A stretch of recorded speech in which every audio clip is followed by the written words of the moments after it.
Bonjour à tous et bienvenue sur Micron France. Il faut savoir que pour chaque cote existante, il y a une tolérance.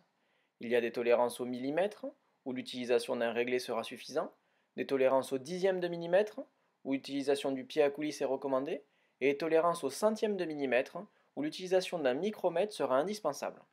La pièce à mesurer ayant une cote avec une tolérance au dixième de millimètre, nous avons choisi d'utiliser un pied à coulisse. Tout d'abord, il faut savoir que le pied à coulisse se décompose en deux parties. Il y a une partie mobile, avec un coulisseau gradué, un bec mobile pour mesurer les parties extérieures, un bouton poussoir, une vis de blocage et un bec mobile pour mesurer les diamètres intérieurs. Il y a aussi une partie fixe, composée d'une règle graduée en millimètres, un bec fixe pour mesurer les parties extérieures et un bec fixe pour mesurer les diamètres intérieurs. Voici donc la pièce en question. Nous allons mesurer le diamètre extérieur de cette pièce. Veillez donc à bien engager la pièce à l'intérieur des becs du pied à coulisse. Vous pouvez ensuite faire tourner la pièce à l'intérieur des becs, les pièces cylindriques n'étant pas toujours parfaitement cylindriques. Faites attention à ne pas exercer une pression trop forte ou trop faible sur le bouton poussoir, vous risqueriez de fausser la cote. Passons maintenant à la lecture de cote.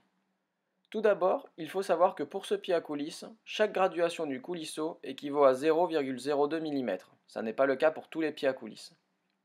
Pour le chiffre avant la virgule, nous allons nous soucier de la position du zéro du coulisseau par rapport aux graduations de la règle graduée. Ici, on peut constater qu'elle est entre le 22 et le 23. Le chiffre retenu sera donc 22. Pour le chiffre après la virgule, il faut regarder quelle graduation du coulisseau est la plus alignée avec une graduation de la règle graduée. Pour moi, ce serait la quatrième après le 1. Sachant qu'on avance de 0,02 en 0,02, nous sommes à 22,18.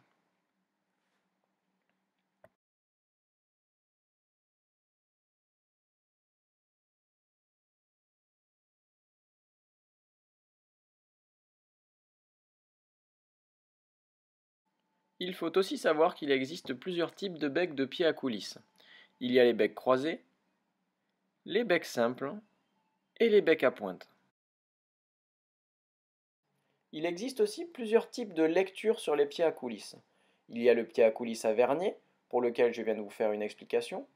Il y a le pied à coulisse à cadran et le pied à coulisse digital. Le pied à coulisse à cadran et le pied à coulisse digital ont une lecture plus rapide et plus facile. L'avantage du pied à coulisse digital est que l'on peut le mettre à 0 pour contrôler des écarts de tolérance de cote. Contrôler un écart de tolérance au pied à coulisse digital nécessite une pièce obligatoirement cylindrique. Pour ce faire, insérez la pièce cylindrique à l'intérieur des becs du pied à coulisse puis faites-la tourner afin de trouver son diamètre minimal. Une fois le diamètre minimal trouvé, mettez le pied à coulisse à 0. Une fois le pied à coulisse mis à 0, lâchez le bouton poussoir et faites tourner cette pièce à l'intérieur des becs. Vous allez constater que les becs s'écartent et vous allez avoir l'écart de tolérance.